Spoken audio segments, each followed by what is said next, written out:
Hey guys, FilthyRobot here, continuing our playthrough of EU4 with Arumba. Getting smashed by Muscovy right now. Well, Novgorod is.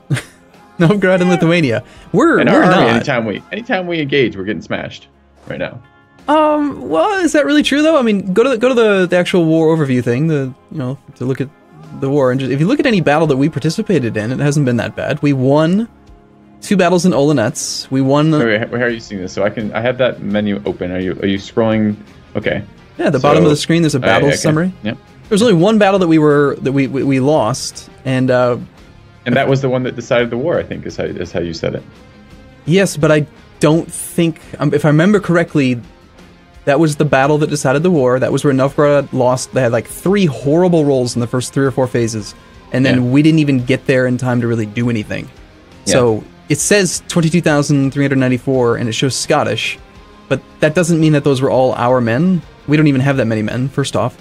That's just the total number of troops that were in the battle, and apparently we had the majority of the troops, which is why it's listing our flag. But we didn't lose much. We haven't done that poorly yet. Okay. Well, if that's maybe that's the benchmark for doing poorly, then it's different than I was expecting. I felt like losing a bunch of troops repeatedly is not doing well. Well, if you look at our situation here, we've got positive cash flow while at war with a fully maintained army, and we're at 50% manpower. Yes. So if we were at peace right now, we would actually be looking to go to war. We're in a pretty good position. We're not weak. We're just choosing to pretend like the war is not happening. Got it. So yeah. And as we were talking about between episodes, once this war ends, we will probably drop our alliance over this way. Yeah. Novgorod's going to continue to get weaker. If they lose their first war to Muscovy, they almost always end up losing the second and third wars. And let's not get dragged into those. We can't have any real impact. Yeah, I'm just not sure though if Sweden's even going to declare their independence war. I'm actually starting to think, and I know you're going to think that it's funny here. It's recalculating. We got to recalculate. Yeah. Where's the GPS voice? Recalculating. Taking a look at the Truce Timers, hover over the alert at the top of the screen right now. You can see that our truce England is expiring in 66. That's in 3 more years, and it's not even 3 years because it's February of 66. We're like 2 years and 3 months away. Yep. So what I was hoping we could possibly do is actually get our army back, declare war on Connaught, have him pull in Kildare, take care of those T1 province miners before the truce is up, and then we'll be ready to go for England. So I'm starting to think we should move our army home would be a better plan. But if we're going to do that, we got to stop supporting the independence of Sweden, because otherwise we could potentially get called into a war we don't want to be in. We gave them a chance. It's their fault. They should have declared. Bunch of dummies. Tell me, how do I get to the missions tab when it's not a pop-up right now?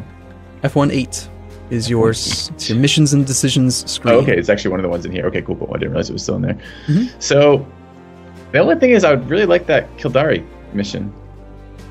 Well, we already have a claim on it, so really the only thing that the mission would do is, there's 2 types of missions. One of them is efficient integration, which reduces makes the autonomy decay a little bit faster, and then the other one is the 10% national manpower modifier for 10 years. That one is really good, but how quickly could we get the proper fleet done? Let's see, 75. Depends on our gold supply, right? So 75% of 29, so 29 times 0.75. We need 22 ships minus the 17 we have. We've got to build 5 more ships, and we have none in queue, so we need 100 gold. Okay. We have 27. Yeah, it's a little bit disturbing. Now, if you want to play greedy, what we could do is we're not at war with anyone with a navy that could contest us. I think this is the game plan we should choose. We should break our support independence with Sweden right now, so that we don't have to worry about Denmark's navy suddenly killing our transports. Send our transports over, start ferrying the troops back, and since we've decided already to stop participating in the war, just lower our military maintenance now. Okay. We could cut our army maintenance budget in half, saving us like 2 ducats a month. Okay. And we could potentially finish this naval mission a little bit quicker. Okay. So yeah. Done with that. All right, let's do it then. All right, so I'll do the military one because I can't remember. I want to go find out where that was again. And that's under the economy tab, and I can grab the maintenance, army maintenance to 0. Okay. Done. Yep. I just pulled the transports off, and let's tell the army to march down to closer sea tile before we give them the command to retreat home. Now, very important. In the support independence. I can just click that. No penalties with them? Nope. They'll be upset. No more upset than they would have been had we not supported them in the first place. You know, every time they ask and then you say no, they get pissed. But yeah, if you hover over their opinion right now, they're at broke support independence treaty, -50, coming back at 1.4 per year. Well, fuck, I don't remember where that is. Where do I see the opinion of them? Just right-click on Sweden and then go and check out their actual opinion of us. So you like right-click and then at the top, just slightly to the right of like where the ruler would be. This is friendly for me. Yeah, they're friendly, but the actual number itself is now 61, and if you hover over the 61, you can see broke support independence treaty -48. It actually just recovered by one tick. We have a free diplomat. We could go increase our relationship with them, try to get it up again in case we wish to post next war with England, try to support Swedish independence again. They would already accept. It's still got a green check. There's functionally no reason to even do it. Right. We should just we already have a diplomat there who's just been on maintenance duty because we've been lazy. Let's bring him back. Okay. I think we should go back to spying on England. We should do real quick. This is actually kind of important. We remember how long ago we got those claims on the Irish miners. Yeah. If you go click on those provinces and hover over in the actual province interface, you can see right in the center-ish, it shows cores and claims, culture, and religion. Mm-hmm. So I'm looking at like Clan Ricard right now, and it shows Kildare considers this to be one of her core provinces, and then there's another little icon saying Scotland has a claim on this province. Mm-hmm. The claim is valid until May 1st, 1474. So if you're planning a war, and it's been a long time since you picked up the claims, sometimes it's a good idea just to check out those expiration dates to make sure that they expired. Okay. Yeah, they only last 25 years.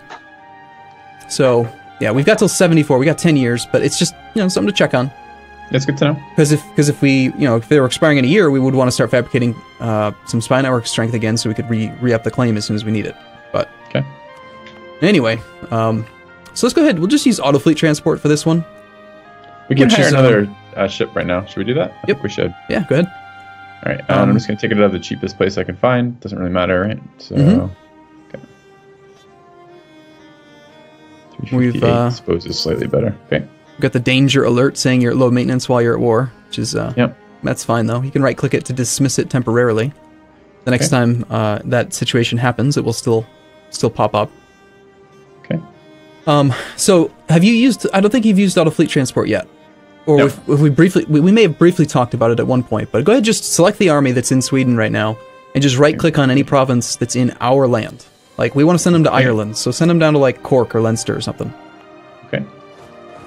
You're going to get a pop-up. Would you like to use the automatically transport? Yes, I would like to use First Fleet to transport army. Yep. Okay. Now, if you want to know more about it, that fleet, the 5 stack of transports, the one that's in the coast of Holland right now, if you go select that, you'll notice that there is one of the boxes that you can check has like a glowing circle, square, like rotating thing. Mm-hmm. That just is disable automatic fleet. That is an option that will allow it to be used for automatic transportation.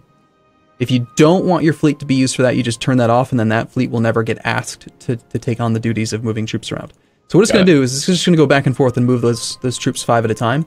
This is what we want right now. Yeah, it's not as efficient as if you did it yourself, unfortunately. And the only reason for that is that instead of the boat docking in the province, and then the army just instantly getting out of the boats and then the boats leaving, they will march onto the sea tile adjacent. You can see they're doing it right now. They've split into 3 stacks. Now they're marching into the sea tile of Kattegat. Okay. Marching from neutral territory to a sea tile takes 12 days, whereas for a boat to move from a sea tile to an actual province is like 2 or 3 days at most. So it's faster to do it manually, but this is just much, much easier and lazier. You have a pop-up, I assume? Yes.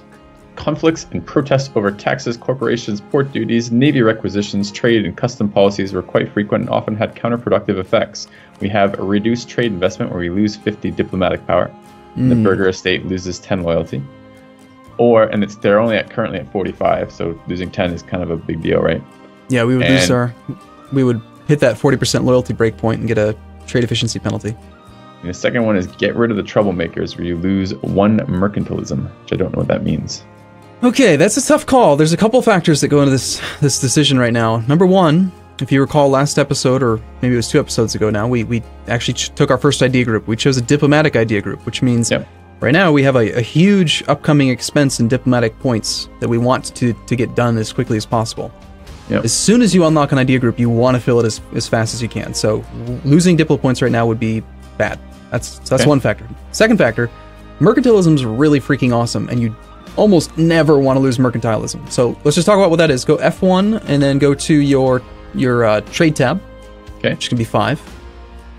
You can see a whole slew of numbers and modifiers and stuff here. Let's just briefly talk about what all these things mean. So trade efficiency, that's one of those numbers that you get from your diplomatic technology, comes from random events and stuff. If you hover over the number, again, there's always going to be a tooltip giving you the breakdown. It can never be higher than 200%. It can also never be lower than 1% for some reason. So if you have 10% trade efficiency and you take an event that lowers you by 20, you'll actually only go down to 1. Don't know why. It's just, that is the way it is.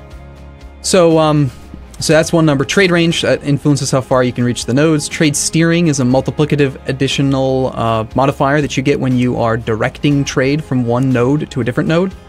So it just pretends like you have more trade power. Global trade power is just another separate multiplicative modifier from trade efficiency. Global trade power is modified by prestige, stability, power projection, a bunch of other stuff.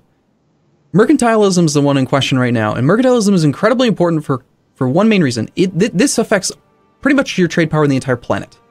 So if you hover over mercantilism, you can see it gives the following benefits: provincial trade power modifier plus 20%, and it also increases your embargo efficiency. So every province, if you click on like our capital, Lothian, Lothian generates, very, very bottom left corner, you can see a trade section. You've got goods produced, value, and trade power. The trade power we're getting out of Lothian is 13.4. 13.4 is, let's see. 19.4? Sorry, 19. Yeah, the base is 13.4. The actual is 19.4 because of the actual trade power efficiency, the fact that it's coastal, et cetera, all that stuff. So the 13.4 is coming from the fact that we've got a coastal center of trade, the actual provincial modifier, gives local trade power plus 10. And then the other 3.4 out of the base comes from 2 times, actually it's 0.2 times your development. So 17 times 0.2 is 3.4. So every development, regardless of type of development, whether it's military, diplomatic, or military, will all give you 0.2 trade power. So this mercantilism number gives you more trade power in every province, and there's one main reason why mercantilism is incredible to stack over the course of an entire game. There's this thing in the game called trade power propagation. God, this game is so freaking complicated. I can't believe I've played this game for so long, and I don't even think about most of this stuff. It's just like, oh yeah, that's how it works.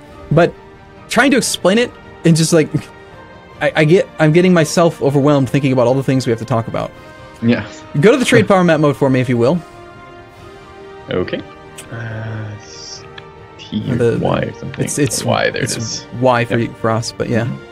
And then go ahead and click on like the North Sea node. Okay. You got 4 columns on the right-hand side of this table. The first one is the trade power that you're gaining from ships. We don't have any ships protecting trade right now in the North Sea. The second is your provincial trade power summary. So you can see we have 64.3 provincial trade power. If we increase mercantilism, this number goes up. If we decrease mercantilism, this number goes down. Okay? Now, the total is on the far right. That's your current trade power. That's the first column plus the second column multiplied by the third column equals 115.1. Okay? When you hover over the 115.1, you'll notice we got from provinces plus 64.3, from the main trade city in the area, and then multiplied by the 66.1% increased trade power modifier in the node. Okay, so all of that was just to get you ready to understand what trade power propagation is. Now, from the North Sea, while on the trade map, do you see the arrows coming into and out of that sea tile? Yes. So the outputs are where trade can be steered to. The inputs are where the trade is coming from. Right. Any node that exists upstream from your node, you will propagate trade power to. So, for example, let's follow the arrows that are coming from the north. Go to the one that goes to the White Sea. Yeah, let's go all the way. Let's go take a look at the North Sea trade node now. Notice that we have 17.5 trade power here, and we have no provinces whatsoever over here at all. Hover over the 17.5, and you can see we have this thing called transfers from traders downstream, plus 12.8. Now, if you do the math on it, you'll find that 20% of your provincial trade power gets propagated to every node upstream from the node you are gaining that provincial trade power. I'm getting a little bit lost in the complexity here. Okay, all I'm trying to explain is why mercantilism is incredibly valuable. Okay. What happens if we go beneath 0 diplomatic power? Then you just have to wait until you recover. You can go negative. You can't go below like negative. Okay. Yeah, you go below like... Next question. What happens when the burghers get below 40% loyalty? In our current situation, they would become... If you hover over the trade efficiency in the estates tab, you'll see that if their loyalty is below 40%, the current effect would be negative 5% trade efficiency and plus 5% development cost. Sorry, that is... So it will go from, instead of having plus 10% trade efficiency, it will go to negative 5%. Yep, just look at the tooltip. It says right now, right in the center. Okay, I wasn't sure if that was what it would change by, if that would what it would result in. Okay, and how long... So let me see how much they trend. Their current monthly trend is 0.09. That's so little. So it's going to be a while if we did that before they came back, because they'll be at 35, and it's going to be... Okay, like, so... Yeah, a fuck ton. Okay. So to avoid not unpausing the game again this episode, let me just finish my one last thought on mercantilism. Okay. And explain one thing. This is again, I have to get this out, otherwise I'm going to lose my mind here. Mercantilism is incredibly important because trade power propagation only happens from provincial trade power. So boats do not propagate trade power upstream. So if you want to be an incredibly influential trade nation, you need to stack mercantilism to increase your provincial trade power so you can get that free trade power propagation. Does that make sense? So all that being said, unfortunately... No. I think why don't we just grant them a monopoly charter? Yeah. Which will cost us some prestige. We'll give them some prestige, so that gives them loyalty. Then we'll accept this negative loyalty once we don't have to get the mercantilism hit. And I know we'll lose 50 diplomatic power, and that will be a pain in the ass, but that's not that much, right? Rather than influencing this permanent one that's going to have all these trade ramifications when we're going a trade-based economy. Okay, so see, I would actually go the opposite direction. Even though I just said mercantilism is amazing, based on our current situation, I would actually take a 1% hit to mercantilism. Normally, I would never do that, but because we took a diplomatic idea group first, and because we're going down this route of trying to become... We would rather have the extra merchants sooner, we would rather power through the idea group, I don't want to piss off the burghers, I would take it, but I just wanted you to kind of understand the gravity of like how significant a mercantilism is. Too many details, and then emphasize how important this one is for me to feel okay with that now. Why don't we just temporarily? Why don't we just take this diplomatic hit? We'll slow us down a little bit. All right, good. Yeah, you do it. You do what you want. I want to do that. You've been presented with the options. You know now. You know what you do. Okay, done. I'm gonna build another ship for you. We gained trade efficiency. Yeah. Excellent.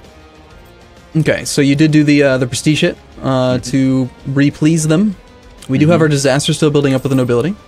Okay. One thing we could potentially consider here is if we could get the burghers to have more influence, we could demand diplomatic support from them, which would allow us to knock out another idea sooner.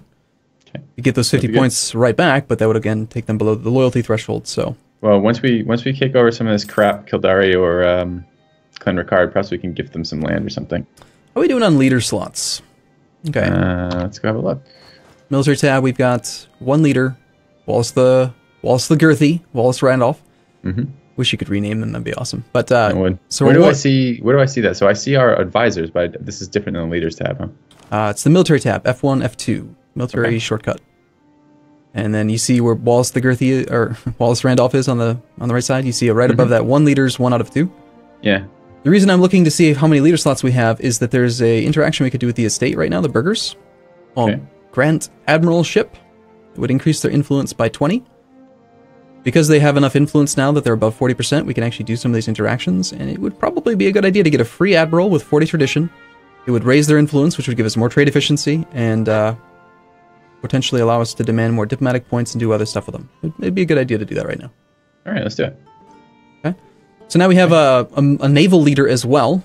Let's see what we ended up with. We're starting to build a navy. We had that mission to build the navy. So. Not bad. Scott Knox is a 202. So you'll notice now in the leaders list, we've got the ground leader, and then we got the admiral himself. Obviously, admirals can only lead navies, generals can only lead armies. How are the fire phase and shock phases weighted in naval combat? Similar in the early game? Is shock better than fire in general? No. No, not at all. There's no difference between the phases at all. It still does use the phase system. It'll still do fire first, then shock, then fire, then shock. It's still 4 total phases before you can retreat, etc. But there's no like certain units have better pips for one or thing or the other. So since we have that admiral, we might as well appoint him to our navy that is protecting trade. Since he has 2 maneuver, he's going to increase the trade power the ships provide by 10%. So that's like adding an extra 10% ships, which is pretty good. Okay, so I assume I have to go do that. I tried to do it from clicking on the admiral and it didn't let me do anything. So I assume that means I must click on the fleet instead. Yep, just like if you were signing a general. Yep. Okay, and no leader. I click on no leader, and then I click on Scott Knox. All right. Yep. Okay. Yep, and now you'll notice when you, if you were looking at like the English channel, you will notice that we do end up with it's 5% extra trade power per 1 maneuver. So just like movement speed for generals. Okay. And the other thing I just wanted to check was I wanted to check on the timing on our ships. We needed, you said 22? If I remember, yeah, 22. And I queued up a second one while you were doing stuff. Out of one of the lower cost provinces. So we're getting pretty close though, right? I guess. Yeah, do you remember? We're at 17. No, we're not that close. Okay. Do you remember the days when France used to give us subsidies? That was glorious. What do you mean the days? It was literally a day. We got like half a month of that. I know, that would be so nice though if he could just give us a few more. Like, I really feel like if we had not had to break up our recording session, my experience has been that the AI will not recalculate stuff like that. Like they'll make the decision, hey, I want to support the Scots, and they'll set up war subsidization or whatever it's called, just regular subsidies, and they'll do like a 20-year period of time, and until that 20-year period is up, they'll just keep doing it forever. But if you reload the game, they recalculate. So I think if we had kept playing, we would have still had those subsidies for a very long time. Yeah, that's unfortunate how that works. Yep. Anyway. Okay, well, I guess we have to take a break here. I spent the entire episode talking about mercantilism. Okay. So, that's cool. All I learned from that was mercantilism's really complicated. Good. I can look into that later, and it's good. That's what I got. All you really need to know as a new player is mercantilism is a very, very good stat if you're trying to make money from trade. And trade is one of the best ways to make way, way, way, way more money than you're supposed to relative to the size of your nation. Awesome. So, but this is probably the place we need to cut it. Yeah. So see you guys soon. All right, we'll see you in a bit.